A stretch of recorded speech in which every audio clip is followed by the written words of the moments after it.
Una mujer de la tercera edad es invitada a un paseo familiar, creyendo que por fin volvería a conectar con su hijo y su nieto. Pero todo era una farsa cruel. Es abandonada a la orilla de una carretera sin nada más que su silla de ruedas y una maleta. Lo que nadie esperaba es que de aquel abandono surgiría un giro del destino capaz de cambiar vidas enteras.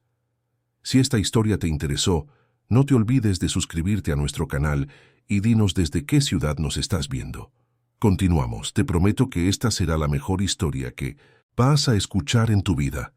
El sol pegaba con todo aquel sábado de enero en Zacatecas. Dentro de la modesta casa en la periferia de la ciudad, doña Elena Sánchez ajustaba por 10ª vez el prendedor de plata en el cuello de su vestido floreado azul. Sus dedos temblorosos, marcados por la edad y por el derrame cerebral que le había quitado el movimiento de las piernas 3 años antes, insistían en colocar aquella pequeña joya con perfección. Era todo lo que le quedaba de su esposo, fallecido hacía tanto tiempo que a veces parecía haber sido en otra vida. A sus 72 años, Elena cargaba en el rostro las marcas de quien había conocido el sol sin tregua, la sequía sin fin y la lucha sin descanso. Pero aquella mañana, sus ojos brillaban con una luz que hacía años no se veía. Su nuera, Carla, le había llamado el jueves con una propuesta inesperada. Dijo que quería llevar a su suegra a conocer una quinta de la familia, un lugar bonito, con árboles y sombra, donde podría pasar el día y, quién sabe, hasta quedarse un tiempo. Quizás hasta con su nieto, el pequeño Mateo, de apenas 5 años, a quien veía tan poco. Quizás hasta con su hijo, José Luis, que trabajaba tanto que apenas tenía tiempo para visitarla. Elena sintió que se le encogía el corazón solo de pensarlo. Hacía meses que no abrazaba a su nietecito. Hacía semanas que su hijo no aparecía. Siempre una excusa, siempre un compromiso, siempre algo más importante. Pero ahora, pensó ella, arreglándose el cabello canoso frente al espejo roto, tal vez las cosas estaban cambiando. Tal vez Carla había convencido a José Luis de que su madre merecía más atención. Tal vez aquella quinta era el comienzo de una nueva etapa, donde podría finalmente convivir con la familia que había criado con tanto sacrificio. La silla de ruedas rechinó cuando se acomodó, empujándose hasta la sala. La maleta ya estaba lista desde la noche anterior.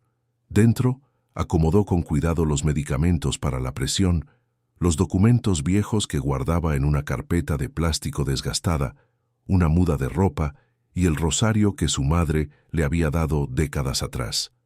No sabía cuánto tiempo se quedaría, pero quería estar preparada. El claxon estridente del coche rompió el silencio de la calle a las 9 de la mañana. Elena miró por la ventana y vio el sedán plateado parado frente a la reja. Carla bajó del asiento del conductor, usando unos lentes de sol demasiado grandes para su rostro, el cabello recogido en un chongo apretado. No sonrió, no saludó. Solo abrió la reja y entró, sus tacones golpeando el piso de cemento con una determinación que parecía extraña para un paseo tranquilo. «Buenos días, doña Elena», dijo Carla, la voz fría como el aire acondicionado que ya venía encendido en el coche. «¿Está lista?» Elena sonrió nerviosa. «Sí, mija. ¿José Luis no viene?» «Nos alcanza ya», respondió Carla sin mirar a los ojos a su suegra. Tomó la maleta sin ninguna ceremonia y salió. «Vámonos ya, que el camino es largo». El corazón de Elena latió más fuerte. Quería preguntar por su nieto, por la quinta, por cuántos días se quedaría, pero algo en la actitud de Carla la hizo callar. Empujó la silla hasta la puerta, cerró la casa con llave por última vez, sin saber que sería realmente la última, y permitió que su nuera la ayudara a subir al asiento trasero del coche. La silla fue doblada y arrojada a la cajuela con más fuerza de la necesaria. Mientras el coche salía de la calle de terracería y tomaba la carretera, Elena miró por la ventana la ciudad que conocía de memoria. Pasó por la plaza donde solía llevar a José Luis de niño a jugar. Pasó por la iglesia donde se había casado, todavía joven y llena de sueños. Pasó por la tiendita de la esquina donde hacía las compras semanales. Cada lugar era un recuerdo, cada esquina una historia. Sintió una punzada en el pecho, pero alejó el mal pensamiento. Era solo un paseo, se repitió a sí misma, un paseo para conocer la quinta. Carla conducía en silencio, con los ojos fijos en la carretera. El radio estaba apagado. El aire acondicionado zumbaba bajo. Elena intentó varias veces sacar plática. Preguntó por Mateo, si estaba bien en el kinder. Preguntó por la quinta, si estaba lejos. Preguntó por José Luis, si estaba trabajando mucho. Las respuestas eran cortas, monosilábicas, tajantes. «¿Todo bien, mija?», se atrevió a preguntar Elena después de una hora de viaje, con la voz débil. «Todo perfecto, doña Elena», respondió Carla con una sonrisa que no le llegaba a los ojos. «Ya va a ver, pronto todo va. Ya está resuelto». «¿Qué quiso decir con eso?», pensó Elena, pero no tuvo el valor de preguntar. Volvió a mirar por la ventana. El paisaje cambiaba gradualmente. Las casas se fueron espaciando, la vegetación se volvió más seca, la carretera más desierta. Ya no había letreros que indicaran ciudades, ya no había otros coches, solo el asfalto caliente, el cielo sin nubes y el silencio pesado dentro del sedán. Pasó otra hora, luego otra. El estómago de Elena comenzó a rugir, pero no pidió parar. Sintió sed, pero no se quejó. Solo observaba el paisaje cada vez más árido, el corazón cada vez más apretado. ¿Dónde quedaba esa quinta al final? ¿Por qué estaba tan lejos? ¿Por qué Carla no decía nada?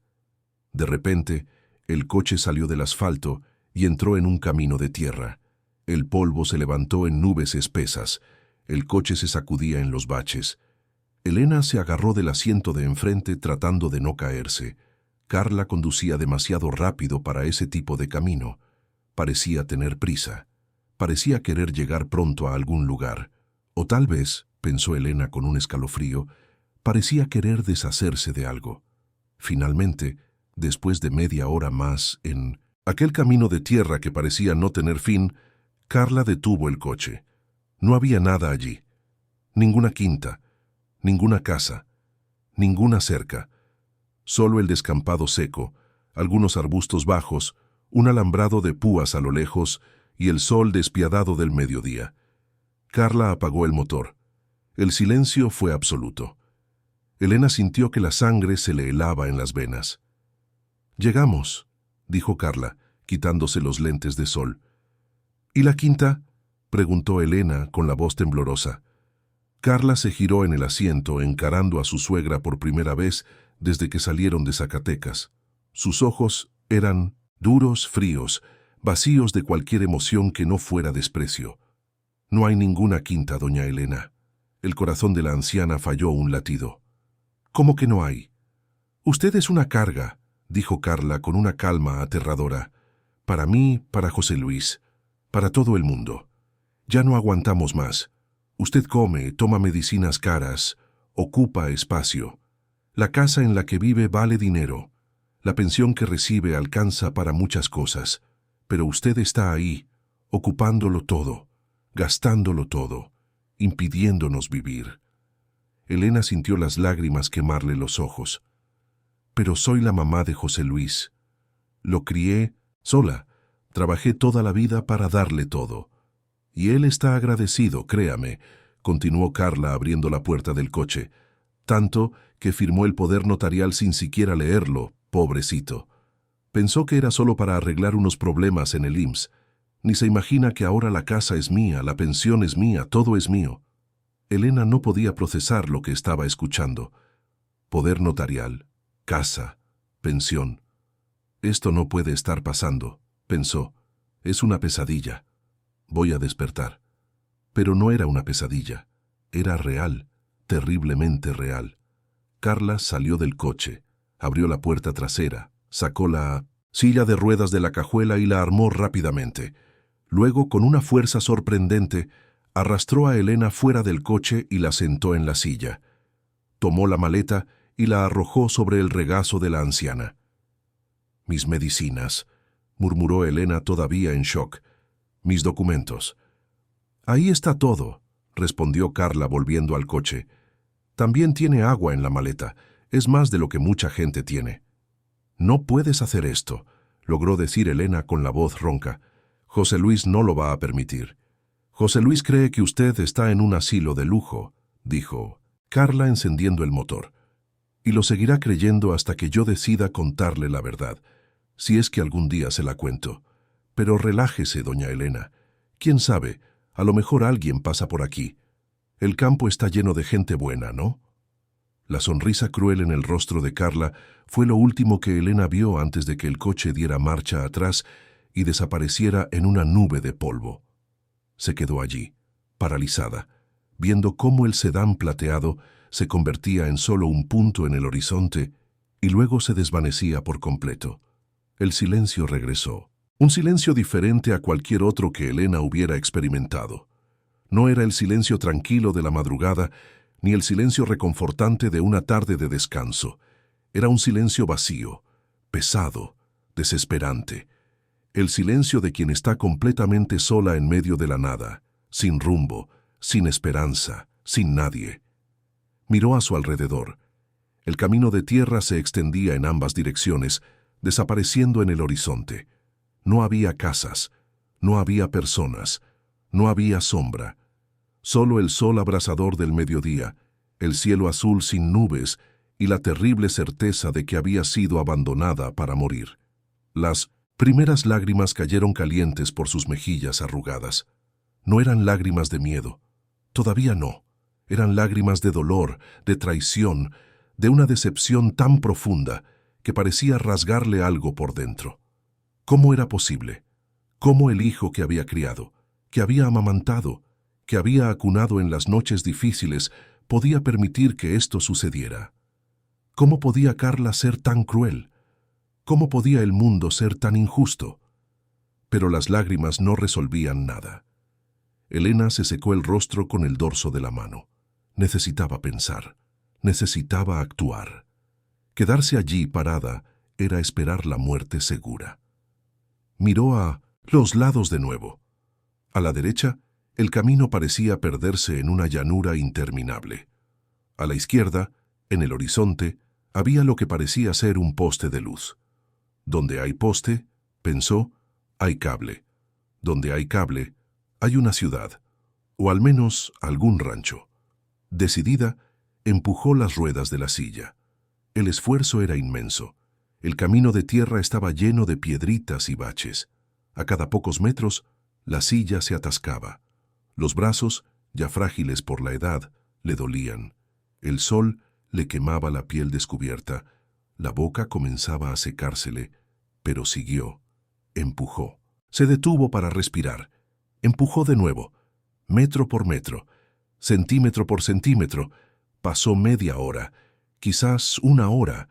El tiempo parecía no tener más sentido bajo aquel sol. Elena sentía la cabeza palpitar. La vista comenzaba a nublarse. La sed era una agonía. Se acordó de la botella de agua que Carla había dicho que estaba en la maleta. Con dedos temblorosos abrió el cierre. Allí estaba, una botella pequeña de agua. Bebió despacio, controlándose para no tomarla toda de una vez. Necesitaba que le durara. No sabía cuánto tiempo más tendría por delante. El poste estaba más cerca. Ahora, se podía ver que era realmente un poste de luz, y más adelante había otros. Eso significaba que la civilización no estaba tan lejos. Pero, ¿a qué distancia? ¿1 kilómetro? ¿5? ¿10? No importaba. Ella continuaría. No tenía opción. Pero el cuerpo humano tiene límites. Y el cuerpo de una mujer de 72 años, debilitado por un derrame, deshidratado y bajo un estrés extremo, tiene límites aún menores. Cuando Elena llegó finalmente a la sombra del primer poste, sintió que no podría ir más lejos. Se detuvo allí. Apoyó la cabeza en el poste de concreto. Cerró los ojos. Los recuerdos llegaron en oleadas. Se vio joven trabajando en el campo con sus padres. Se vio embarazada de José Luis, sola después de que el padre del niño huyera. Se vio criando a su hijo con lo poco que tenía, vendiendo antojitos en el tianguis, lavando ropa ajena, sin que nunca faltara el pan en la mesa. Vio a José Luis crecer, estudiar, conseguir un empleo. Vio el orgullo en los ojos del muchacho cuando compró su primera casa. ¿Dónde se torció todo?, pensó. ¿En qué momento perdí a mi hijo? Un ruido a lo lejos la hizo abrir los ojos. Era el ronroneo de un motor. ¿Un tráiler? ¿Un coche? No lo sabía. Solo sabía que era su oportunidad. Quizás la única. Intentó gritar, pero la voz no le salía. La garganta estaba demasiado seca. Intentó hacer señas, pero los brazos no le obedecían. Solo se quedó allí mirando el camino, rezando para que quienquiera que fuese se detuviera. «Por favor, Diosito», murmuró. «Por favor». El viejo camión, rojo y descascarado, con la caja llena de guacales de verdura, disminuyó la velocidad. El conductor, un hombre de unos 50 años con gorra descolorida y camisa de cuadros, frunció el ceño al ver aquella figura improbable a la sombra del poste. Una señora en silla de ruedas, en medio de la nada, sola. Eso no estaba bien. Pisó el freno. El camión se detuvo con un chirrido, bajó rápidamente y corrió hacia Elena. «Mi señora, ¿qué está haciendo aquí?», preguntó la voz cargada de preocupación. Elena intentó hablar, pero solo consiguió emitir un gemido débil. El hombre vio la botella vacía en la maleta y entendió. Corrió hasta el camión y regresó con otra botella de agua. Ayudó a la anciana a beber despacio. «Con calma, con calma, despacito. Eso es, otro poquito. Listo». Poco a poco, Elena logró recuperar el habla. Contó entre sollozos lo que había sucedido. El hombre escuchaba en silencio, con la mandíbula tensa y los ojos llenos de una rabia contenida. «¡Qué poca madre!», murmuró cuando ella terminó. «¡Qué poca madre! Pero usted va a estar bien, ¿me oyó? La voy a llevar al pueblo. Hay una pensión allí donde la dueña es buena gente. Ella la va a ayudar». Se llamaba Salvador, el trailero. Trabajaba entregando frutas y verduras por los pueblitos de la región. Era un hombre sencillo, de pocas palabras pero de gran corazón. Ayudó a Elena a subir a la cabina con extremo cuidado, dobló la silla y la puso en el asiento de atrás. Condujo despacio, evitando los baches, hablando en voz baja para calmar a la anciana que todavía temblaba. El pueblo se llamaba Fresnillo. No era grande, pero tenía vida. Gente en las calles, comercios abiertos, movimiento. Salvador detuvo el camión frente a una casa de un piso pintada de amarillo claro, con un letrero en la entrada que decía «Pensión de Doña Rosa». Bajó y tocó la puerta. Una mujer de unos 60 años, de cabello corto y sonrisa amplia, abrió. «Rosa, necesito tu ayuda», dijo Salvador. «Es urgente». Cuando Rosa vio a Elena en la cabina del camión, el rostro de la anciana marcado por el sol y el sufrimiento, comprendió que allí había alguien que necesitaba más que ayuda. Necesitaba humanidad. «Métela para adentro», dijo sin dudar. «Tengo un cuarto libre». Y así, en aquella tarde calurosa de enero, Elena Sánchez encontró, en los brazos de extraños, más amor y compasión de los que había recibido de su propia familia en años. Fue acomodada en un cuarto sencillo pero limpio, con una cama suave y cortinas de encaje blanco. Rosa le trajo sopa, agua fresca, toallas limpias, le curó la piel quemada con pomada. Le habló en voz baja, calmando su corazón herido. Por la noche, cuando Elena finalmente durmió después de horas de llanto y desesperación, soñó con el pasado. Soñó con su esposo muerto, que venía hacia ella y le decía que todo estaría bien. Soñó con su madre, ya fallecida hacía décadas, que la abrazaba y le secaba las lágrimas. Soñó con José Luis de niño, corriendo por los campos con una sonrisa pura e inocente, antes de que el mundo lo transformara en alguien que ya no reconocía. Cuando despertó al día siguiente, tardó unos segundos en recordar dónde estaba. El sol entraba suavemente por la ventana. Había olor a café de olla recién hecho viniendo de la cocina. Y por primera vez en muchos, muchos años, Elena sintió algo que ya no recordaba que fuera posible. Sintió que tal vez, solo tal vez, todavía había una razón para continuar.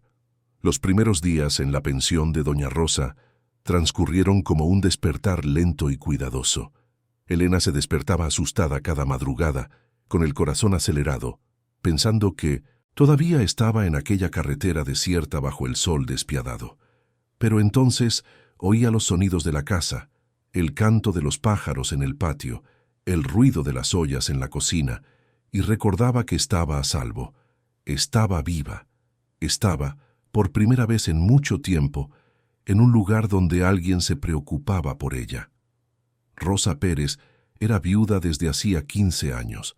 Había transformado la casa grande que su esposo le dejó en una pensión modesta pero acogedora. No era por el dinero, que apenas alcanzaba para pagar las cuentas.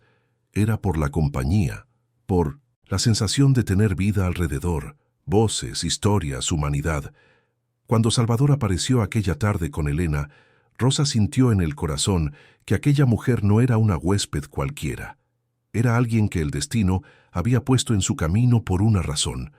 «Se puede quedar el tiempo que necesite», le dijo Rosa esa primera noche, sentada en el borde de la cama mientras Elena tomaba la sopa despacio. «No se preocupe por el pago ahora, ya veremos eso cuando esté mejor». Elena quiso protestar, decir que no aceptaba caridad, pero las palabras se le murieron en la garganta. No tenía dinero, no tenía casa, no tenía nada más que la maleta con algunas pertenencias.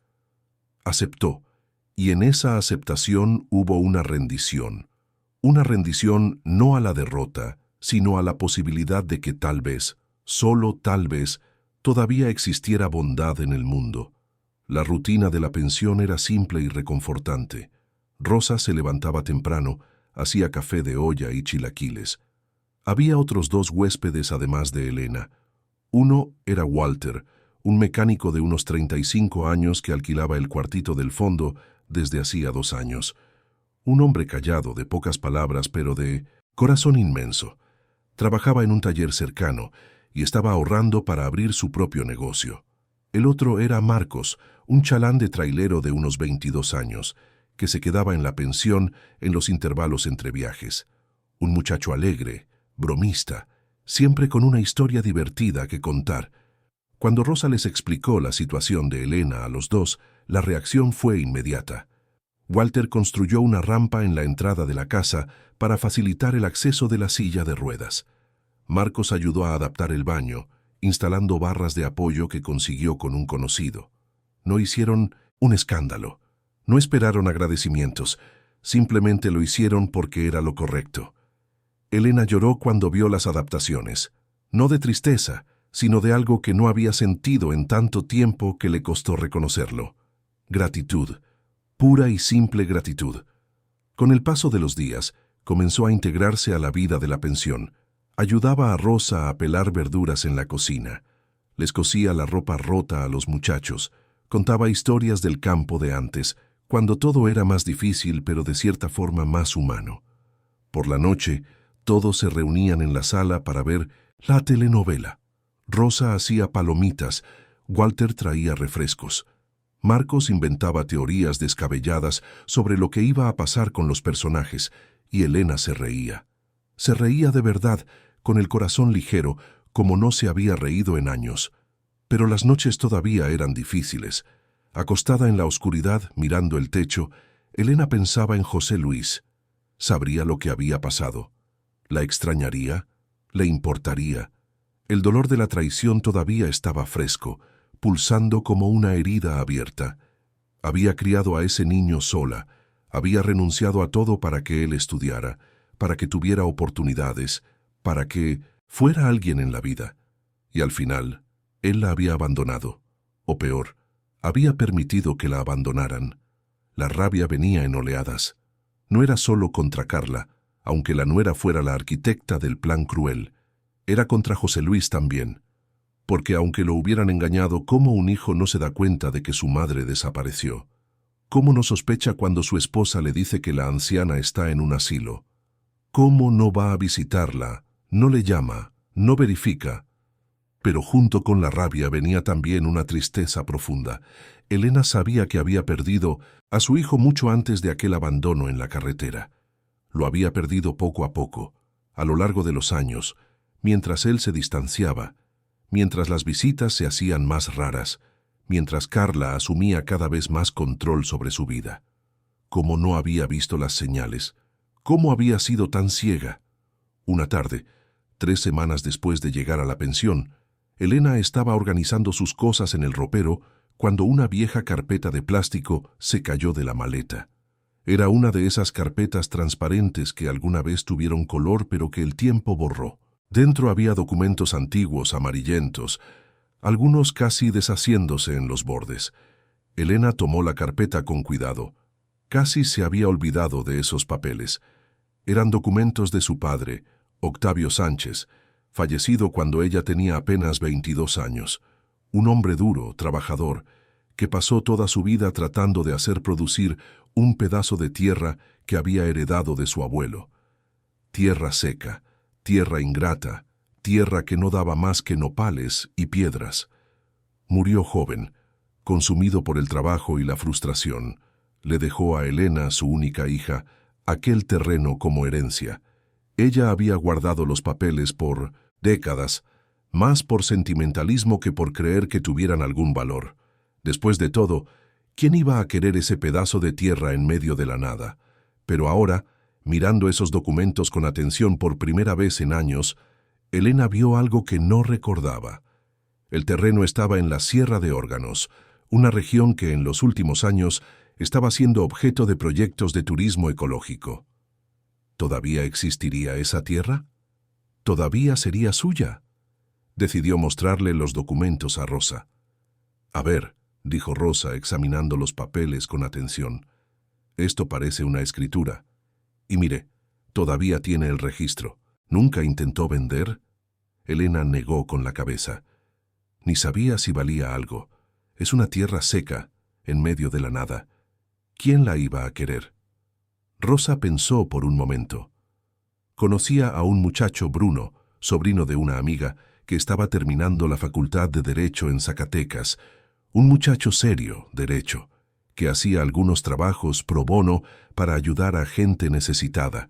Tal vez él podría echarles un ojo, ver si esos papeles tenían algún valor, si había alguna posibilidad de que Elena consiguiera algún ingreso con eso. Bruno Agustín Fernández tenía 26 años, el cabello rizado, siempre alborotado y una fe inquebrantable en que el derecho existía para servir a los más vulnerables. Venía de una familia sencilla, había pagado la universidad trabajando como mensajero durante el día y estudiando por la noche.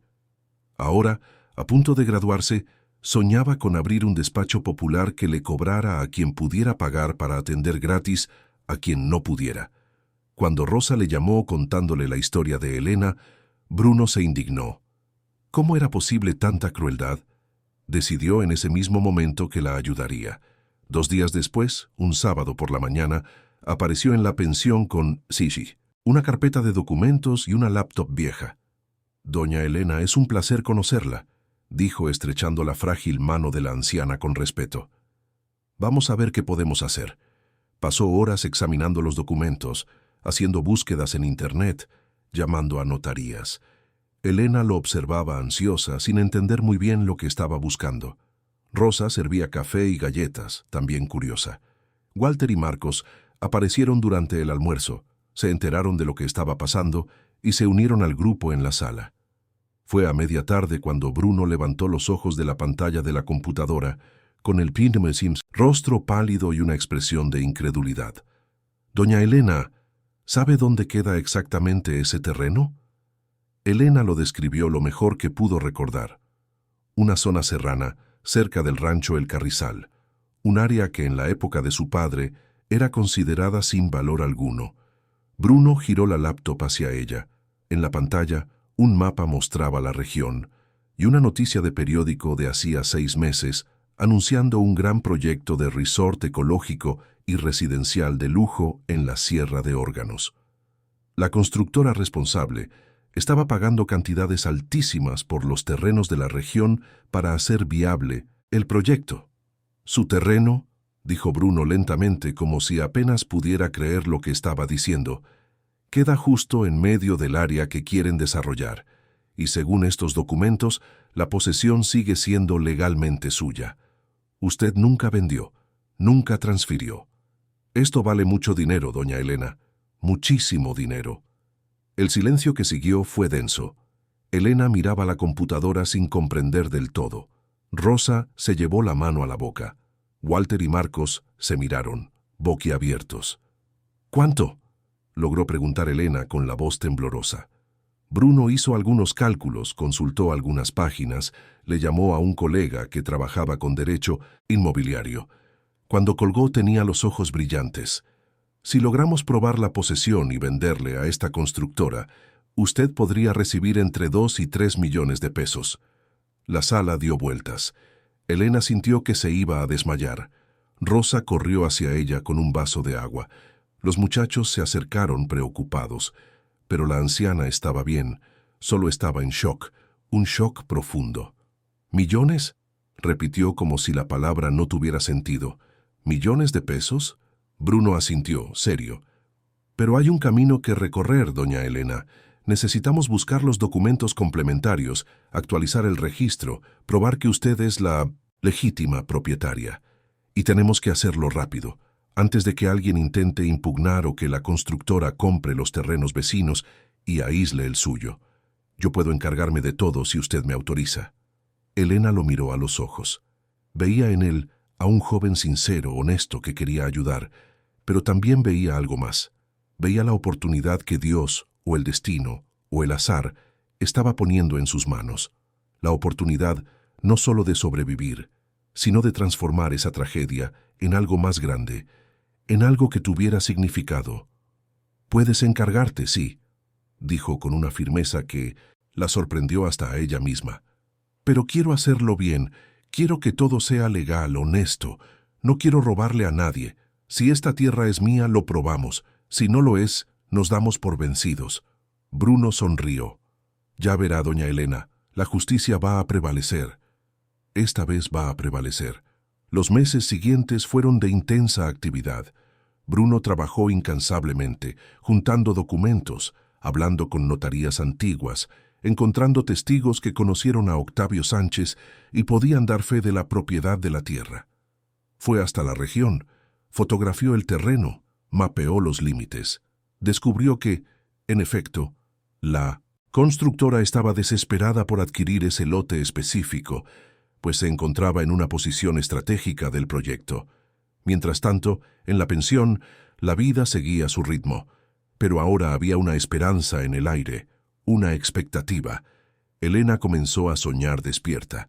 Si aquello salía bien, si realmente lograba vender ese terreno, ¿qué haría con el dinero? Conversaba con Rosa en las tardes calurosas, mientras cosían en el porche, y fue en esas conversaciones que comenzó a nacer un propósito. Elena no quería el dinero para ella, no lo necesitaba. A sus 72 años, ¿qué haría con millones? ¿Viajar? ¿Comprar cosas? Nada de eso tenía sentido.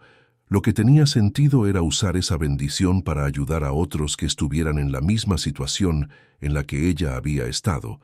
Otros ancianos abandonados, otras personas desechadas por su propia familia.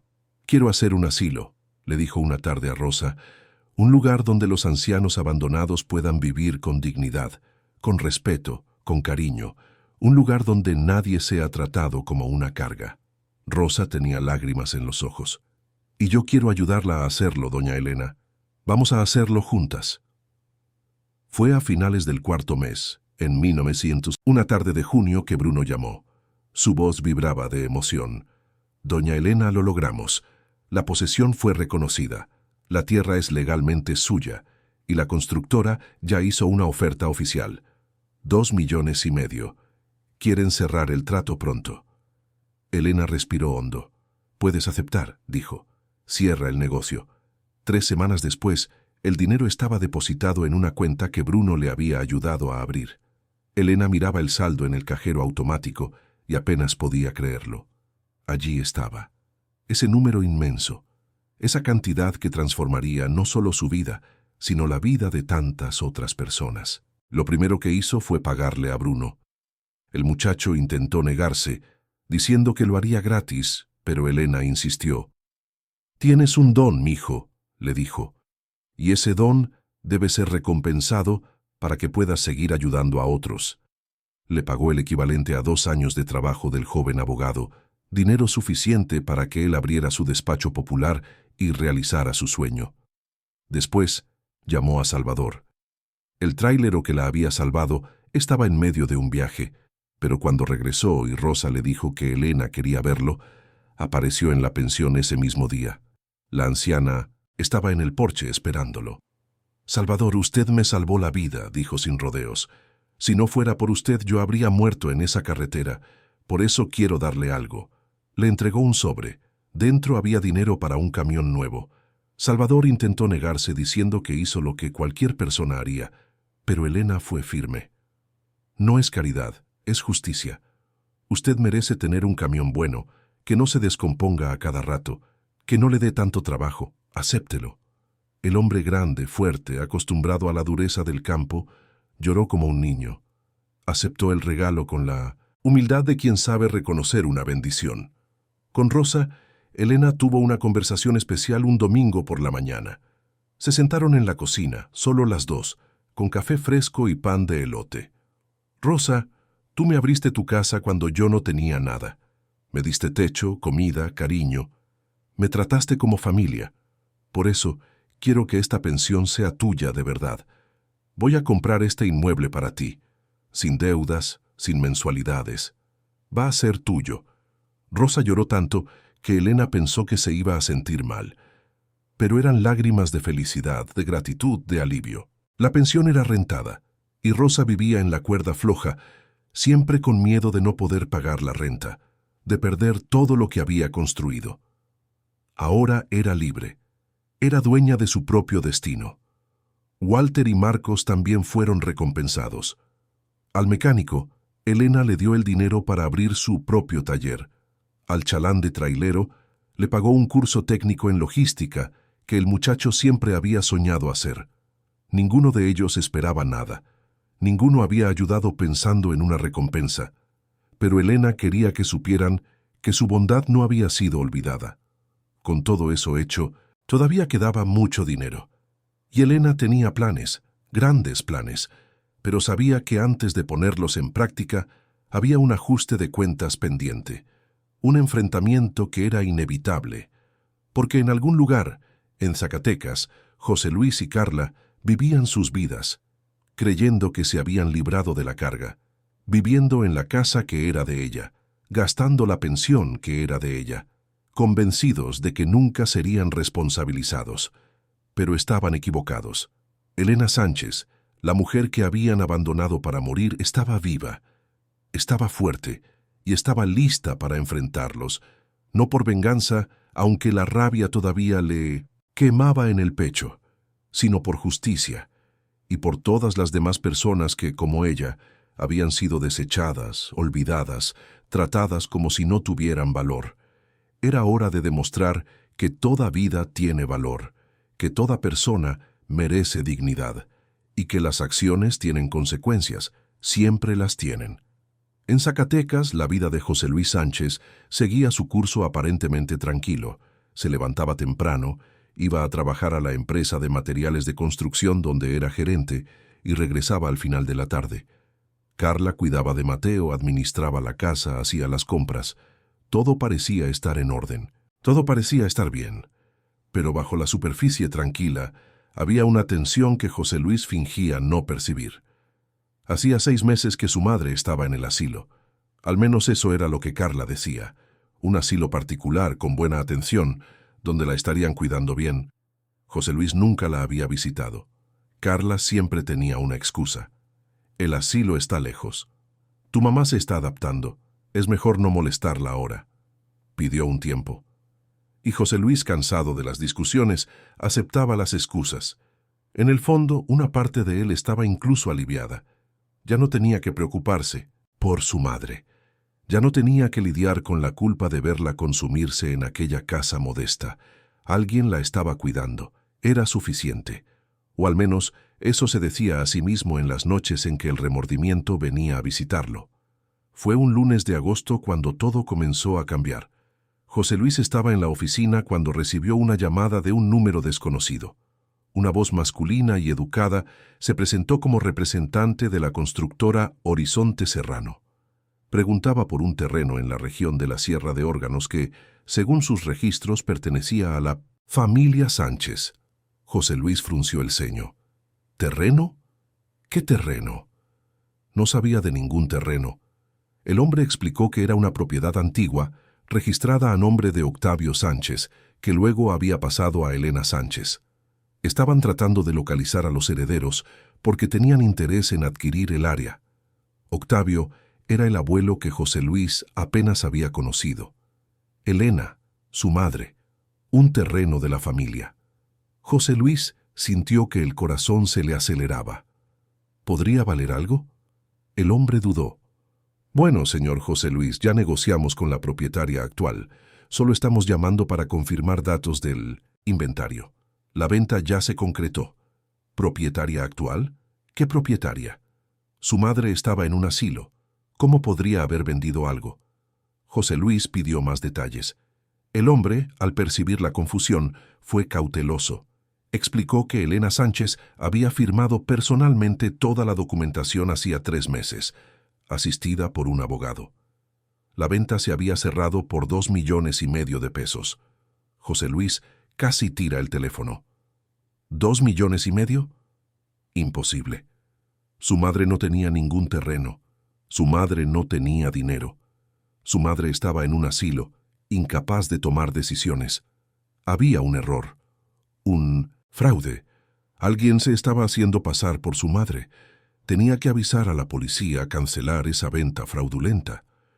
Colgó e inmediatamente llamó a Carla. Su esposa estaba en casa, con la voz demasiado tranquila para la bomba que estaba a punto de estallar. Carla, acabo de recibir una llamada sobre un terreno. Dicen que mi mamá lo vendió por millones. Es una locura, ¿verdad? Alguien está haciendo un fraude usando su nombre. Del otro lado de la línea hubo un silencio, largo, pesado. Cuando Carla finalmente habló, su voz era diferente, tensa. José Luis, tenemos que hablar. Ven a la casa ahora. El viaje de regreso fue un borrón. José Luis condujo en piloto automático, con la mente dando vueltas. Cuando entró en casa, Carla estaba en la sala, sentada en el sofá, con los brazos cruzados. Mateo estaba en casa de su abuela paterna. Había salido más temprano de la escuela. «Siéntate», dijo ella. «Es serio». José Luis se sentó, y entonces Carla comenzó a contar. Pero no la verdad completa, nunca la verdad completa. Dijo que su suegra sí tenía un terreno viejo, herencia de su padre que nunca había valido nada, pero que en los últimos meses con el proyecto de la constructora, el valor se había disparado. Dijo que se había enterado por casualidad, por una conocida que trabajaba en el ayuntamiento. Dijo que había intentado avisarle a José Luis, pero que él siempre estaba demasiado ocupado para hablar de su madre. ¿Y luego?, preguntó José Luis impaciente. ¿Qué pasó? Carla se mordió el labio. Lo vendió. Tu mamá vendió el terreno. Por millones. Y no lo compartió con nosotros, José Luis. No nos ofreció nada. Y eso que nosotros la cuidamos, que esta casa era de ella y nosotros estamos manteniendo todo. José Luis negó con la cabeza, confundido. ¿Pero cómo? Está en el asilo. ¿Cómo lo vendió? ¿Cómo firmó? Fue entonces cuando Carla dio la segunda versión de la historia. Dijo que su suegra no estaba en ningún asilo, que se había escapado, que se había ido de casa sola meses atrás, que debía estar escondida en algún lugar, planeando quedarse con todo el dinero. Dijo que había intentado encontrarla, que había llamado a hospitales, a la policía, pero sin éxito, y que ahora, al descubrir lo de la venta, quedaba claro que la vieja siempre había sido lista, siempre había sabido del terreno, siempre había planeado estafar a su propia familia. José Luis escuchaba todo aquello y sentía que algo no encajaba. ¿Su madre escapándose? ¿Su madre estafando? Eso no tenía sentido. Elena apenas sabía leer y escribir bien. ¿Cómo iba a orquestar algo así? Carla, ¿dónde está mi mamá de verdad? Su esposa desvió la mirada. Ya te lo dije. Se fue. Salió de casa y desapareció. Pero mira, José Luis, Tenemos derecho a una parte de ese dinero. Tú eres su hijo. Nos lo merecemos. José Luis se levantó del sofá. Algo estaba muy mal. Muy mal. Necesitaba respuestas. Respuestas. De verdad. Pasó los días siguientes investigando. Llamó a Bruno, cuyo contacto había conseguido con la constructora.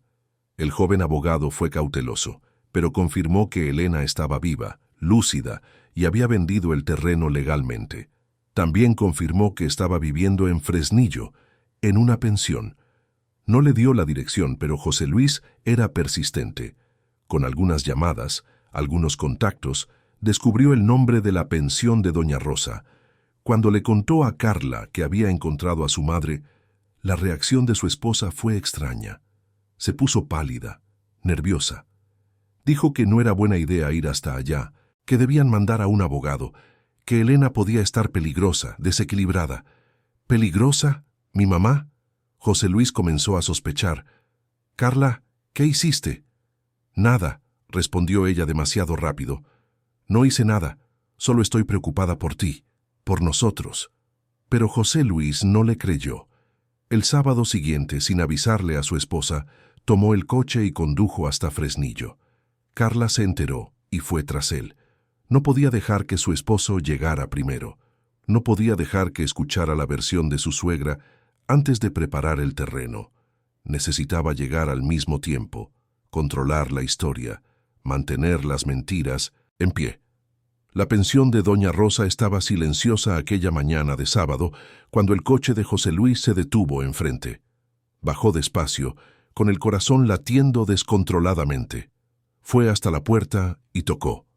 Rosa abrió, desconfiada al ver al hombre bien vestido, con una postura tensa. «Buenos días. Busco a doña Elena Sánchez». Rosa entrecerró los ojos. «¿Quién es usted?» «Soy su hijo, José Luis». La expresión de Rosa cambió, de desconfianza a algo entre rabia y desprecio.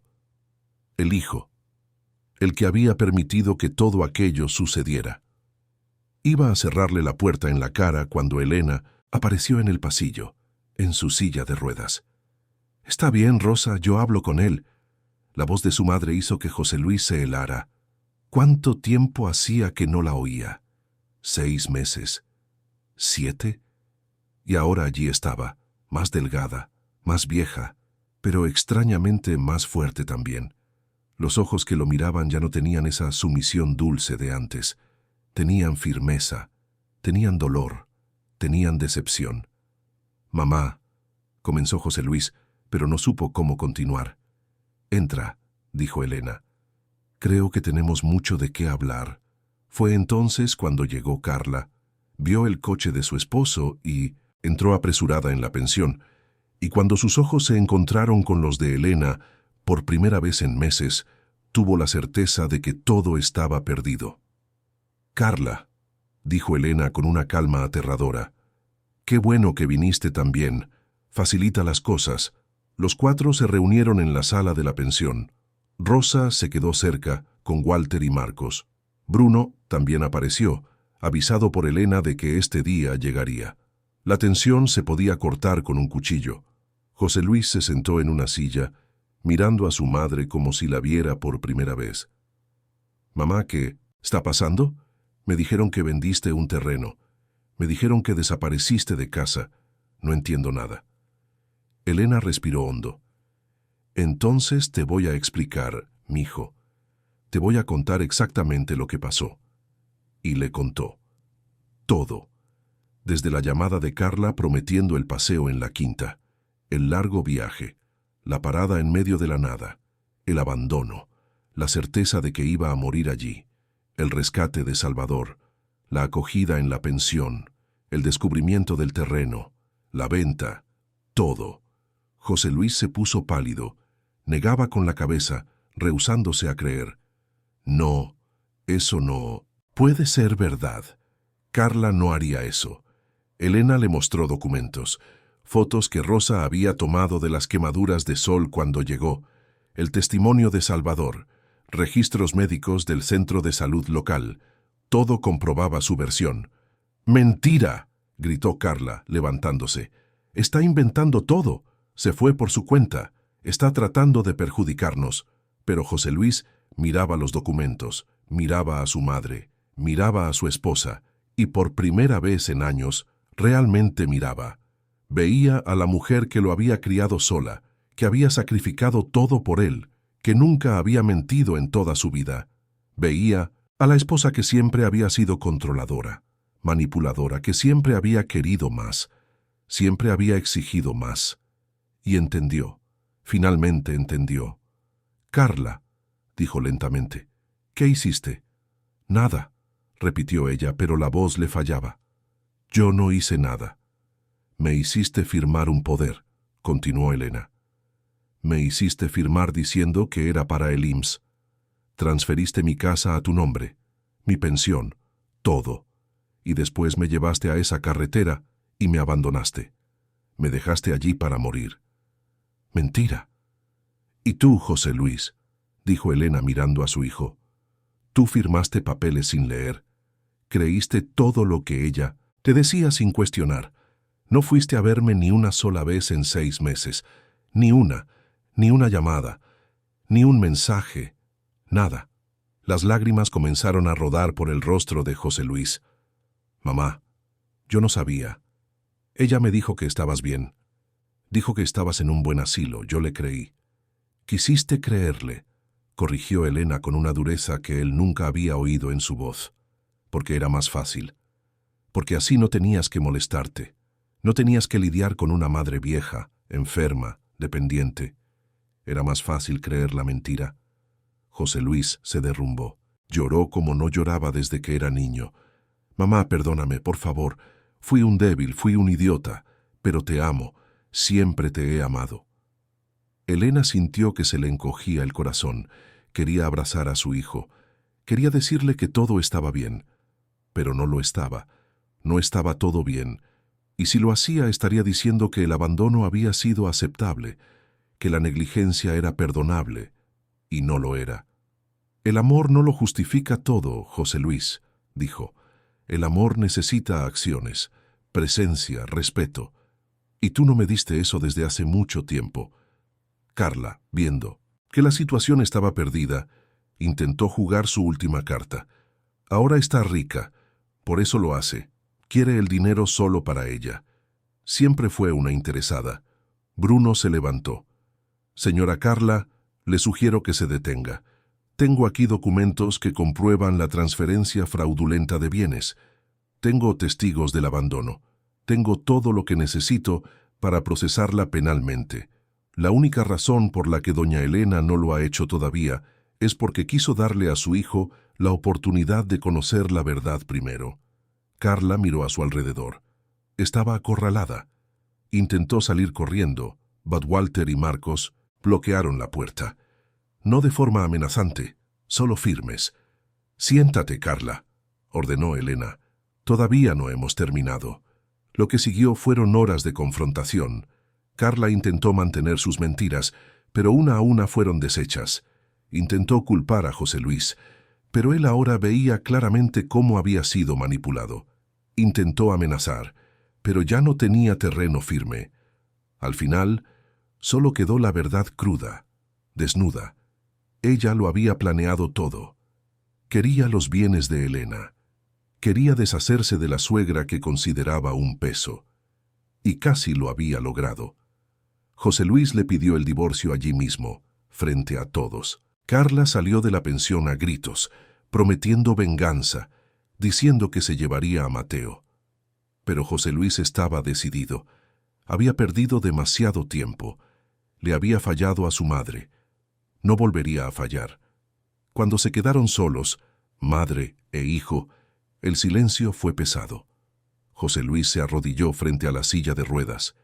«Mamá, sé que no tengo derecho a pedirte nada, pero por favor, déjame intentarlo de nuevo. Déjame ser el hijo que siempre debía haber sido». Elena tocó el rostro de su hijo. Vio en él al niño que había sido, el niño bueno, amoroso, antes de que el mundo y las relaciones equivocadas lo cambiaran. ¿Habría alguna posibilidad de recuperar a ese niño? ¿Sería demasiado tarde? «No sé si puedo perdonarte ahora, José Luis», dijo honestamente. La herida es muy profunda, pero tal vez con el tiempo podamos reconstruir algo. Si realmente cambias, si demuestras con acciones, no con palabras, que eres sincero. José Luis asintió, llorando. Te lo voy a demostrar, mamá. Todos los días, por el resto de mi vida, te lo voy a demostrar.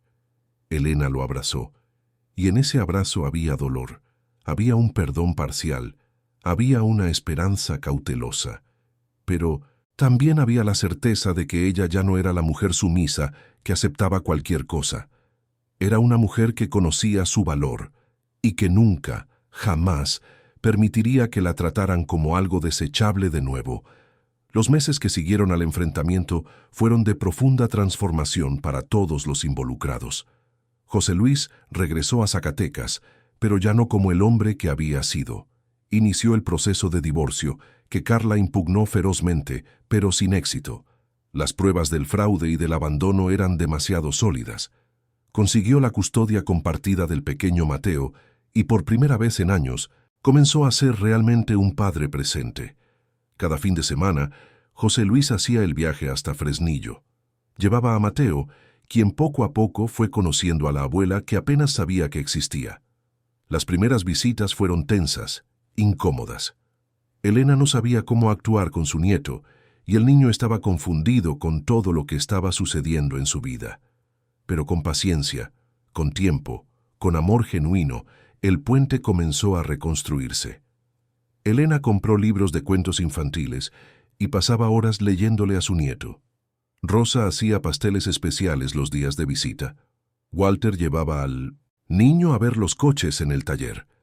Marcos le enseñaba a Mateo a jugar dominó, y poco a poco, aquel niñito de 5 años comenzó a sonreír de verdad, a correr por la pensión, a llamar a Elena abue, con el cariño que un niño solo demuestra cuando se siente seguro. José Luis observaba todo aquello con el corazón dividido, feliz por ver a su hijo feliz, por ver a su madre renacer, pero profundamente avergonzado del tiempo perdido, de las decisiones equivocadas, de la ceguera que casi le había costado la vida a la persona que más lo había amado en el mundo. Una tarde de domingo, mientras Mateo jugaba en el patio con las gallinas de Rosa, José Luis se sentó junto a su madre en el porche. «Mamá», comenzó él, con la voz vacilante, «me quedo pensando en lo que podría haber sido diferente, si hubiera prestado atención, si te hubiera visitado, si no hubiera sido tan ciego». Elena miró a su hijo, vio las arrugas de preocupación que no estaban allí antes, las canas que comenzaban a aparecer en su cabello. «José Luis, el pasado no se puede cambiar, solo podemos cambiar lo que viene. Pero necesito que sepas», continuó él, «que no pasa un día sin que piense en lo que hice, en lo que dejé de hacer, y te prometo, mamá, que pasaré el resto de mi vida tratando de compensarlo». Elena puso su mano sobre la de él. «No tienes que agradecerme, José Luis. Lo que tienes que hacer es vivir diferente, ser diferente. Y lo estás haciendo.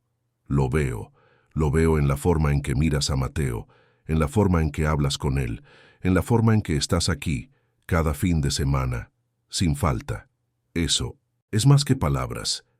Eso es acción». José Luis abrazó a su madre, y en ese abrazo había dolor, había un perdón que se construía lentamente, había la esperanza de que tal vez, un día, la herida cicatrizara por completo. Mientras la relación familiar se curaba lentamente, Elena ponía en práctica sus planes. Con la ayuda de Bruno y de Rosa, comenzó a buscar un inmueble adecuado para el asilo de ancianos que soñaba crear. Quería un lugar grande, ventilado, con patio, donde las personas abandonadas pudieran no solo sobrevivir, sino vivir con dignidad. Encontraron una antigua posada desactivada en 1900 en las afueras de Fresnillo. Tenía 10 habitaciones, una sala grande, una cocina amplia y un terreno con árboles frutales. Llevaba años abandonada y necesitaba reformas, pero tenía potencial. Elena compró el lugar y contrató a un equipo para las obras. La remodelación duró 4 meses. Elena supervisó cada detalle. Quería que las habitaciones fueran acogedoras, no institucionales, cada una pintada de un color diferente, con cortinas de tela ligera, camas cómodas y un pequeño armario individual. Quería que la sala fuera un lugar de convivencia, no de soledad. Puso sofás cómodos, una televisión grande, estantes con libros y juegos. Quería que todo transmitiera el mensaje de que aquellas personas no estaban allí por caridad, sino por derecho. Derecho a vivir bien, derecho a ser respetadas, derecho a no ser desechadas. La cocina fue adaptada con equipos modernos, pero manteniendo el ambiente hogareño. Rosa ayudó a planificar cada espacio, pensando en la funcionalidad, pero también en la calidez. El patio se transformó en un jardín, con bancas a la sombra de los árboles, un pequeño huerto de árboles frutales y hasta una hortaliza donde los futuros residentes podrían plantar si querían. Bautizó el lugar como Casa Octavio, en honor a su padre, que nunca supo el valor del terreno que había dejado como herencia, el terreno que ahora permitía que tantas vidas fueran transformadas. Mandó a hacer una placa de madera tallada con el nombre, que fue colocada en la entrada. Debajo, una frase que lo resumía todo. Aquí todos tienen valor. Cuando la Casa Octavio fue inaugurada, en una mañana soleada de noviembre, hubo lágrimas de alegría. Elena estaba en la entrada, en su silla de ruedas, recibiendo a los primeros residentes. Eran 6 ancianos, todos con historias de abandono, todos marcados por el rechazo familiar. Cada uno fue recibido, con un abrazo, con respeto, con la promesa de que allí sería diferente. El primero en llegar fue don Raimundo, de 81 años, que llevaba meses viviendo en un albergue público superpoblado después de que su única hija lo echara de casa. Tenía diabetes y problemas de visión, pero una sonrisa que iluminaba su rostro arrugado. Cuando vio la habitación que sería suya, con una ventana que daba al huerto, se sentó en la cama y lloró. Hacía tanto tiempo que no tenía un espacio solo para él. Luego vino doña Gertrudis, de 77 años, maestra de primaria que había sido internada en un asilo por su sobrino, interesado en su jubilación. Tenía Alzheimer en etapa inicial, pero todavía estaba lúcida la mayor parte del tiempo. Traía consigo solo una maleta pequeña y una caja de fotografías antiguas. Elena la recibió con un largo abrazo y Gertrudis murmuró con la voz temblorosa: «Hacía tanto tiempo que nadie me abrazaba». Llegó también don Antonio, de 85 años, viudo desde hacía 10 años, que vivía de arrimado en la casa de un hijo que lo trataba como un mueble viejo. No podía hacer ruido, no podía recibir visitas, ni siquiera podía ver la televisión al volumen que necesitaba para oír. Cuando Elena le mostró la sala de convivencia y le dijo que allí podía ver lo que quisiera, al volumen que necesitara, el viejo lloró de emoción. Vinieron también doña Marlene, don Francisco y doña Judith, cada uno con su historia de dolor, de abandono, de soledad. Y cada uno fue recibido no como un favor, sino como alguien que merecía estar allí, que merecía dignidad, que merecía amor. El equipo era pequeño pero dedicado. 2 enfermeras, Raquel y Fernanda, ambas con especialización en geriatría.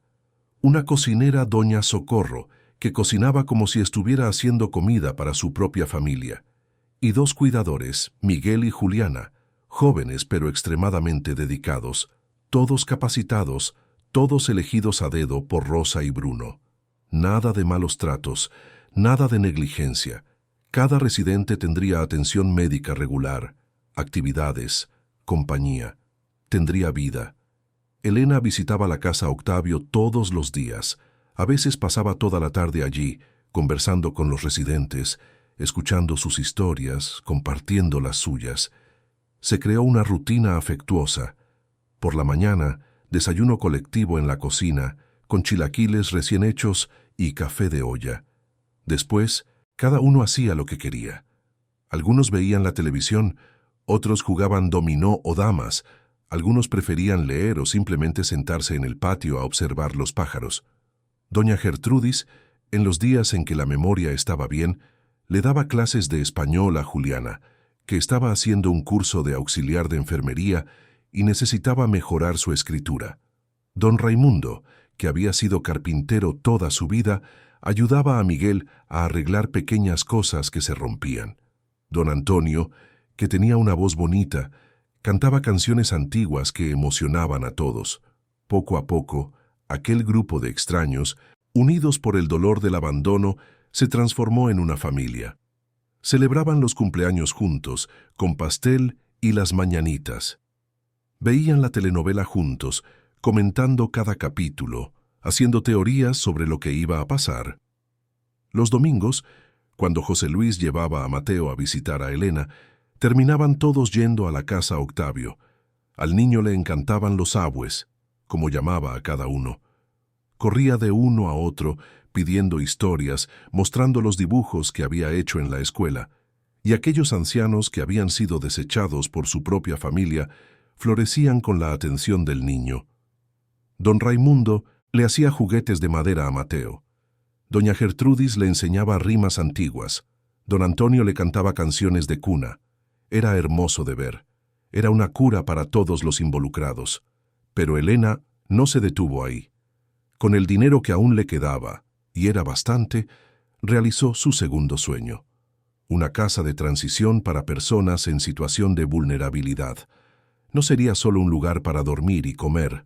Sería un lugar de reconstrucción, con apoyo psicológico, cursos de capacitación, ayuda para conseguir documentos, intermediación para empleos. Compró una casa más pequeña, cerca de la pensión de Rosa, y la transformó en el Refugio Renacer. Tenía 5 habitaciones colectivas, con capacidad para 3 personas cada una sala amplia, cocina comunitaria, 2 baños y un área externa con mesas y sillas. Contrató a una psicóloga, la doctora Camila, que creía profundamente en la capacidad de recuperación del ser humano. Un trabajador social, Roberto, que conocía todas las redes de apoyo de la región, y 3 educadores que darían cursos de capacitación profesional. El Refugio Renacer tenía reglas claras. No era un albergue permanente, era un lugar de paso, donde las personas se quedarían un máximo de 6 meses, mientras se reestructuraban. Durante ese tiempo, participarían en terapia, cursos, talleres, aprenderían habilidades, recuperarían documentos, armarían currículums, y cuando salieran, saldrían con herramientas reales para empezar de nuevo. El primer grupo llegó en diciembre, 2 semanas después de la inauguración. Eran 12 personas, entre hombres y mujeres, de edades variadas, cada uno con su historia de caída, de pérdida, de rendición, y cada uno con la chispa, por pequeña que fuera, de querer intentarlo de nuevo. Estaba Marcelo, de 38 años, que había perdido su empleo en la construcción después de un accidente y había terminado en la calle. Estaba María José, de 45 años, que había huido de una relación abusiva y se había quedado sin a dónde ir. Estaba Juan Pablo, de 23 años, que había salido del sistema de acogida institucional a los 18 y nunca había logrado establecerse. Estaba Rosalba, de 52 años, que había desarrollado una depresión severa después de perder a su hija y había terminado perdiendo todo lo demás. Elena se aseguró de estar presente en la recepción de cada uno. Miraba a los ojos de cada persona y decía lo mismo. Tú no eres tu pasado, no, eres tus caídas, eres tu capacidad de levantarte, y aquí te vamos a ayudar a levantarte. Los primeros días siempre eran difíciles. La gente llegaba desconfiada, herida, con miedo de creer que aquello era real. Pero poco a poco, con la rutina estructurada, con el apoyo constante, con pequeñas victorias diarias comenzaban a abrirse, a creer, a intentar. Marcelo hizo un curso de electricista y en 3 meses consiguió un empleo en una empresa de mantenimiento. María José, con un intenso apoyo psicológico, recuperó su autoestima, hizo un curso de cuidadora de ancianos y fue a trabajar en la propia Casa Octavio. Juan Pablo descubrió su talento para la cocina, hizo un curso de auxiliar de cocina y consiguió empleo en un restaurante. Rosalba tardó más tiempo. El dolor de la pérdida era demasiado profundo. Pero con terapia, con los medicamentos adecuados, con el apoyo del grupo, poco a poco fue volviendo a vivir. Había una ceremonia especial cada vez que alguien salía del refugio Renacer para comenzar una nueva vida. Todos se reunían, la persona compartía su viaje, recibía abrazos y buenos deseos. Elena siempre se aseguraba de darle a cada uno una pequeña cantidad de dinero, suficiente para pagar la primera renta y organizarse, y una tarjeta con su teléfono con el mensaje: si necesitas algo, llama, siempre. La noticia de los proyectos de Elena se extendió por la región.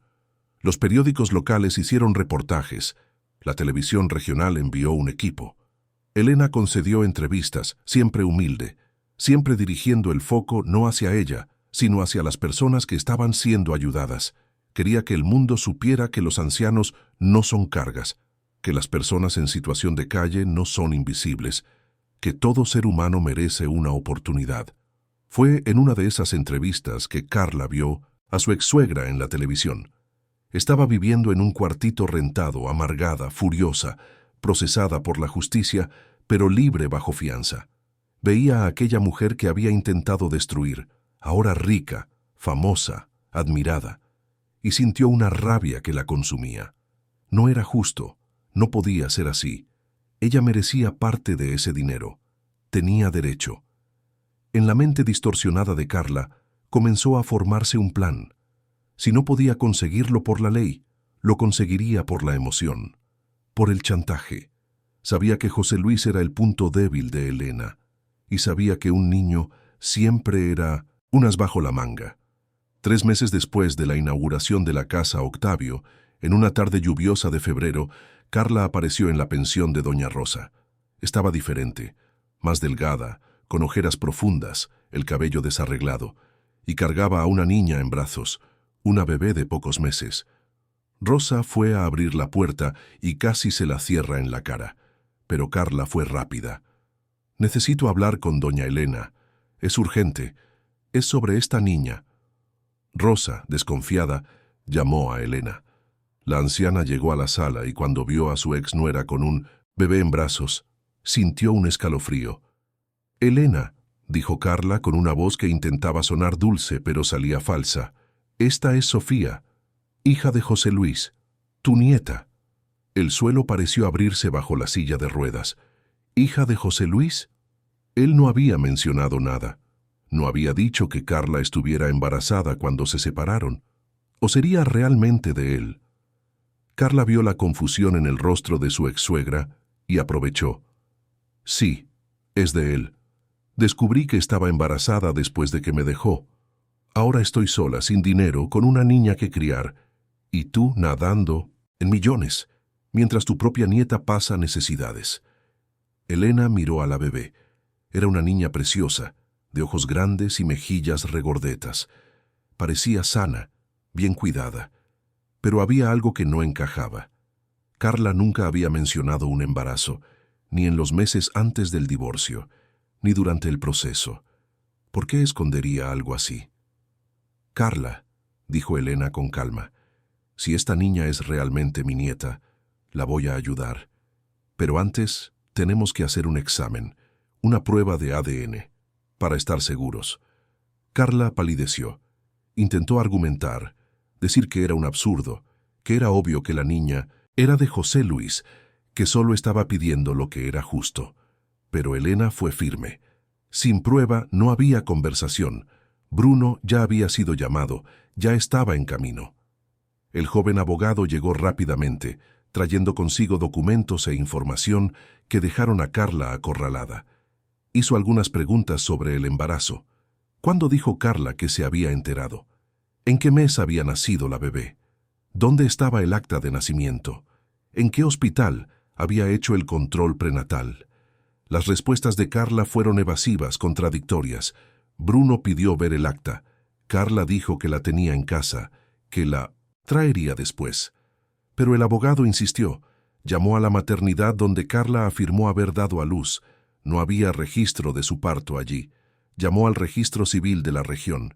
Ninguna acta a nombre de Sofía, hija de José Luis Sánchez o Carla. La verdad comenzó a desenredarse como un ovillo. Presionada, acorralada, sin salida, Carla finalmente lo admitió. La niña no era de José Luis. Era de una relación que había tenido después del divorcio, un hombre que había desaparecido cuando se enteró del embarazo. Estaba desesperada sin dinero y había pensado que podría usar a la niña para conseguir parte de la fortuna de Elena. La frialdad del plan dejó a todos en shock. Usar a un bebé inocente como carnada para extorsionar dinero. ¿Cómo podía alguien llegar a ese punto? Rosa estaba furiosa, queriendo echar a Carla inmediatamente. Bruno hablaba de aumentar las acusaciones en el proceso, pero Elena levantó la mano pidiendo silencio. Miró a Carla y vio no solo a la mujer cruel que la había abandonado para morir en una carretera desierta, sino a una persona profundamente perdida, destruida por su propia codicia, por sus propios errores, por su propia incapacidad de amar, sin interés. «Carla, necesitas ayuda», dijo con una compasión que la sorprendió hasta a ella misma. «No ayuda económica, ayuda de verdad, psicológica, espiritual. Estás tan consumida por la rabia y la envidia que ni siquiera te das cuenta de lo que estás haciendo. Estás usando a tu propia hija como una herramienta de manipulación. ¿No ves lo absurdo que es eso?» Carla se rió, una risa amarga, rota. «¿Ahora me vas a echar un sermón? ¿Vas a fingir que eres una santa? ¿Que eres mejor que yo?» «No soy una santa», respondió Elena con firmeza. «Solo soy alguien que aprendió que la vida es muy corta para desperdiciarla con odio, y que ningún niño merece pagar por los errores de los adultos. Ahora tienes una hija, Carla, una niña que te necesita, que necesita una madre presente, amorosa, sana. No arruines la vida de esta niña de la misma manera que arruinaste la tuya». Le extendió un sobre. Dentro había dinero. No millones, pero lo suficiente para que Carla rentara un departamento mejor, comprara cosas para la bebé y tuviera algunos meses de tranquilidad para organizarse. Junto con el dinero estaba la tarjeta de la doctora Camila, la psicóloga, que trabajaba en el refugio Renacer con una nota: «Atención gratuita por un año». «No es por lo que me hiciste a mí», dijo Elena con la voz firme pero gentil. «Es por esta niña. Todo niño merece una oportunidad. Y tú también, si quieres cambiar de verdad. Pero tienes que querer. Tienes que elegir ser diferente. Nadie puede hacerlo por ti». Carla tomó el sobre, aturdida. Esperaba una confrontación, esperaba a la policía, esperaba un castigo. Pero esto, esa generosidad inexplicable ante tanta maldad, no podía procesarlo. Miró a su hija en brazos, al sobre en su mano, a Elena en la silla de ruedas, y por primera vez en mucho tiempo sintió vergüenza, vergüenza de verdad. Salió de la pensión sin decir nada, cargando a Sofía, las lágrimas finalmente brotando, lavando años de amargura, de malas decisiones, de caminos equivocados. ¿Sería capaz de cambiar? No lo sabía. Pero por primera vez en mucho tiempo había una puerta abierta, una oportunidad. Y tal vez, solo tal vez, la aprovecharía. José Luis fue informado del episodio cuando llegó el fin de semana siguiente. Se enfureció. Quería demandar a Carla, quería castigarla con todo el rigor de la ley. ¿Cómo se había atrevido a usar a una niña de esa manera? Pero Elena lo calmó. «Déjalo, mijo. Ella ya está cargando el peso de sus propias decisiones, y nosotros tenemos cosas mejores que hacer que alimentar el odio. Tenemos que enfocarnos en lo que importa, en nuestra familia, en nuestros proyectos, en hacer una diferencia en la vida de quienes lo necesitan». Y realmente las tenían. La Casa Octavio estaba floreciendo. Llegaban nuevos ancianos, referidos por hospitales, por servicios sociales, por trabajadores sociales, de otras ciudades que se enteraban del proyecto. La capacidad inicial de 10 residentes se amplió a 15. Elena compró la casa de al lado, la remodeló y la conectó con la primera. Ahora había más espacio, más habitaciones, más posibilidades. Cada nuevo residente traía una historia de abandono, de soledad, de dolor. Don Valdir llegó con 83 años, después de que sus hijos pelearan por su casa y lo metieran en un asilo particular donde era maltratado. Doña Concepción tenía 78 años y había sido abandonada en la puerta de un hospital por la sobrina que se quedó con su jubilación. Don Benedito, de 90 años, llevaba 2 años viviendo en las calles después de que su familia lo echara para quedarse con su pequeña casa. Y cada uno, absolutamente cada uno, encontraba en la casa Octavio no solo un refugio, sino una familia. Los residentes se convirtieron en amigos cercanos. Jugaban dominó juntos en las tardes calurosas, veían la telenovela juntos todas las noches, compartían recuerdos de juventud, de amores perdidos, de tiempos difíciles, pero también de momentos felices. Elena se aseguró de que hubiera actividades regulares. Contrató a una fisioterapeuta que venía 3 veces por semana a hacer ejercicios ligeros con los ancianos. Trajo a una maestra de manualidades que enseñaba crochet, bordado, pintura. Los trabajos que producían se exhibían en la sala, motivo de orgullo. Organizó paseos mensuales, llevando a los residentes a conocer puntos turísticos de la región, siempre con el apoyo del equipo de salud. El refugio Renacer también prosperaba. Cada mes llegaban nuevas personas, pasaban por el programa de 6 meses y salían transformadas. No todas, había que ser honestos. Algunas no lograban adaptarse, volvían a la calle, otras tenían recaídas, pero muchas, la gran mayoría, realmente cambiaban de vida. Estaba el caso de Adriana, que llegó adicta al crack, destruida física y emocionalmente. Con tratamiento en una clínica asociada, terapia intensiva y mucho apoyo, logró superar la adicción. Hizo un curso de auxiliar administrativa y hoy trabajaba en una escuela. Volvía al refugio cada semana para hablar con los nuevos residentes, compartir su historia, dar esperanza. Estaba Renato, que llegó analfabeto a los 46 años, sin haber tenido nunca la oportunidad de estudiar. En el refugio aprendió a leer y escribir. Hizo un curso de jardinería y hoy cuidaba las áreas verdes de un condominio, con contrato y orgulloso de su propio trabajo. Estaba Elisángela, que huyó de casa a los 16 años, vivió en las calles durante 20 años, sobrevivió pidiendo limosna. Con 52 años llegó al refugio sin creer que pudiera cambiar, pero cambió. Hizo terapia, resolvió traumas antiguos, se reconcilió con su familia.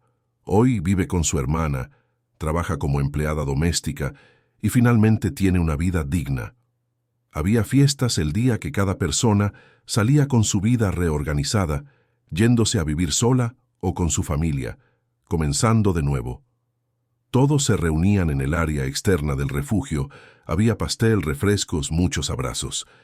La persona compartía su viaje, hablaba de los miedos que superó, de los sueños que construyó.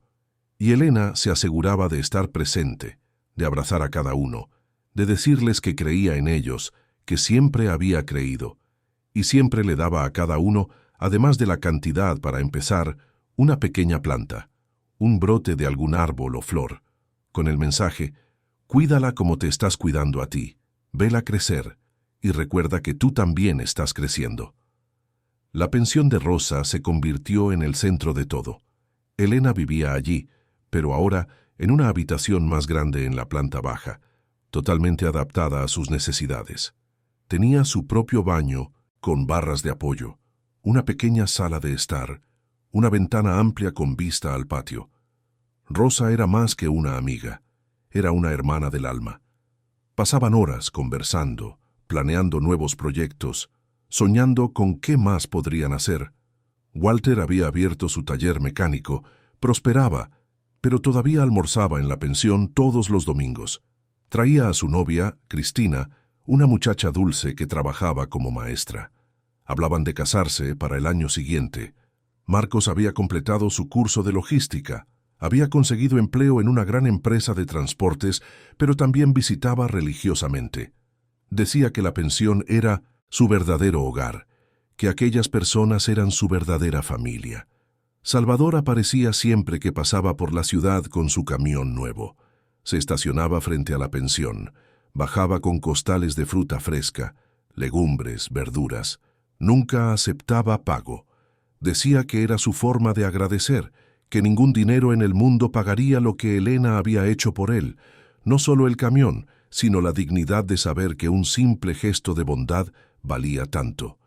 Y los domingos, cuando José Luis llegaba con Mateo, la casa se llenaba de vida. El niño ya tenía 7 años, hablador, curioso y lleno de energía. Corría por el patio de la pensión, jugaba con las gallinas que Rosa criaba, se subía a los árboles bajo la atenta mirada de su padre. Luego iban todos juntos a la casa Octavio, donde Mateo era recibido como un príncipe por los abues. La relación de José Luis con su madre, aunque todavía cargaba cicatrices, se estaba curando genuinamente. Él participaba activamente en los proyectos, ayudaba con cuestiones burocráticas, usaba sus contactos para conseguir donaciones, socios. Descubrió en este trabajo un propósito que nunca antes había tenido. Incluso estaba pensando en dejar su empleo y dedicarse por completo a los proyectos sociales de su madre. Elena observaba la transformación de su hijo con emoción. Veía en él rasgos del niño que había sido antes de que el mundo lo endureciera, y aunque el dolor del abandono nunca se olvidaría por completo, estaba siendo gradualmente envuelto por capas de perdón, de comprensión, de amor reconstruido. Cierta noche, ya tarde, Elena estaba sola en su habitación, mirando el prendedor de plata que siempre mantenía cerca, el mismo prendedor que había usado aquel día terrible en que fue abandonada. Pensó en todo lo que había vivido, en la juventud, difícil en el campo árido, en el matrimonio breve pero feliz, en la viudez prematura, en la crianza solitaria de su hijo, en el derrame que le quitó las piernas, en el abandono cruel, en el rescate milagroso, en el descubrimiento del terreno, en la fortuna inesperada, en los proyectos que cambiaron tantas vidas. Y entendió, con una claridad cristalina, que todo, absolutamente todo, tenía un propósito. Los dolores la prepararon para comprender el dolor ajeno. La soledad le enseñó a valorar la compañía. El abandono la hizo entender la importancia de la acogida. La riqueza inesperada le dio los medios para hacer una diferencia. Cada pieza del rompecabezas de su vida encajaba perfectamente para llevarla hasta ese momento. Si no hubiera pasado por todo aquello, pensó, no estaría aquí hoy. No habría creado la Casa Octavio. No habría fundado el refugio Renacer. No habría salvado estas vidas. Tal vez, solo tal vez, aquel abandono en la carretera no fue el fin. Tal vez fue el comienzo de algo mucho, mucho más grande de lo que podría haber imaginado. 1 año y medio después de la inauguración de la Casa Octavio, en una fiesta de aniversario del proyecto, Elena estaba rodeada de gente. Había más de 100 invitados, ancianos que había rescatado, personas que pasaron por el refugio y comenzaron de nuevo, voluntarios, empleados, socios, amigos, familia. José Luis estaba allí con Mateo y su nueva novia, una mujer amable llamada Patricia que trabajaba como enfermera y ya ayudaba en los proyectos. Rosa coordinaba todo con su eficiencia habitual. Walter y Cristina ayudaban con la carne asada. Marcos ponía la música. Bruno daba un discurso sobre la importancia de los proyectos sociales y anunciaba que había conseguido una asociación con el ayuntamiento para expandir el refugio. Alguien le pidió Elena que hablara. Ella dudó. Nunca le habían gustado los reflectores. Pero la multitud insistió. Aplaudieron, gritaron su nombre. Eran palabras que necesitaban ser dichas. Rosa empujó la silla de ruedas hasta el frente, donde se había improvisado un pequeño escenario. Elena se quedó allí frente a todos esos rostros. Vio esperanza donde antes había desesperación. Vio vida donde antes había rendición. Vio familia donde antes había soledad. Y comenzó a hablar, con la voz firme a pesar de la emoción que le hacía disparar el corazón. «Yo no soy nadie especial», comenzó. «Solo soy una señora de pueblo que tuvo una vida difícil, que pasó por cosas malas, que casi lo pierde todo, incluso la propia vida. Pero aprendí algunas cosas importantes en este camino. Aprendí que no nos define lo que nos pasa, sino lo que elegimos hacer con lo que nos pasa». Hizo una pausa, mirando a Salvador. «Aprendí que la bondad existe, incluso cuando parece que el mundo es solo crueldad, que todavía hay personas dispuestas a detener su camión, a extender la mano, a salvar a una desconocida que se está muriendo a la orilla de la carretera. Miró a Rosa, a Walter, a Marcos. Aprendí que la familia no es solo de sangre. Es quien está a tu lado cuando lo necesitas. Es quien te levanta cuando te caes. Es quien cree en ti cuando hasta tú ya te has rendido. Es quien te abre la puerta de su casa y de su corazón sin pedir nada a cambio. Miró a los residentes de la casa Octavio, a las personas que pasaron por el refugio. Aprendí que nunca es tarde para empezar de nuevo, que no importa cuántos años tengas, cuántas veces te hayas caído, qué tan profundo hayas llegado, siempre se puede levantar de nuevo. Siempre se puede intentar una vez más, siempre se puede ser mejor de lo que fuiste ayer. La voz comenzó a quebrársele, las lágrimas rodando. Y aprendí que el sufrimiento, por más terrible que sea, puede transformarse en propósito, que el dolor puede convertirse en fuerza, que quien fue abandonado puede aprender a acoger, que quien no tuvo puede dar, que de una tragedia puede nacer esperanza para mucha gente. La audiencia estaba en silencio absoluto. Muchos lloraban con ella. Elena respiró hondo, se secó las lágrimas y continuó. Quería agradecer a cada uno de los que están aquí, a los que me salvaron cuando ya no tenía nada, a los que creyeron en mis sueños cuando solo eran ideas locas de una vieja terca, a los que trabajan todos los días en los proyectos, cuidando con amor a cada persona que llega necesitando ayuda, a los que donaron, que ayudaron, que formaron parte de esta historia. Miró a José Luis, que lloraba abiertamente, sosteniendo a Mateo de la mano. Y le agradezco a mi hijo, que se equivocó, que se perdió, pero que tuvo el valor de reconocerlo, de volver, de intentarlo de nuevo. Eso también es un nuevo comienzo, José Luis. Eso también es transformación, y estoy orgullosa de ti. José Luis se cubrió el rostro con las manos, los hombros sacudiéndose. Mateo, sin entender del todo, abrazó a su padre. Patricia le puso la mano en el hombro, en un gesto de apoyo. Elena finalizó con la voz ahora firme y clara. Esta casa, este refugio, todo esto no es mío, es de todos nosotros, es de cada persona que fue abandonada y que aquí encontró una familia, es de cada persona que estaba en la calle y que aquí encontró un camino, es de cada uno que creyó que el cambio es posible. Mi mayor felicidad no es el dinero que llegó, sino el amor que se multiplicó, las vidas que se transformaron, las historias que renacieron. Eso sí vale más que cualquier fortuna. El aplauso fue ensordecedor. La gente se levantó, lloró, se abrazó. Fue un momento de celebración pura, de gratitud colectiva, de reconocimiento de que allí, en ese lugar sencillo del interior, estaba sucediendo algo extraordinario.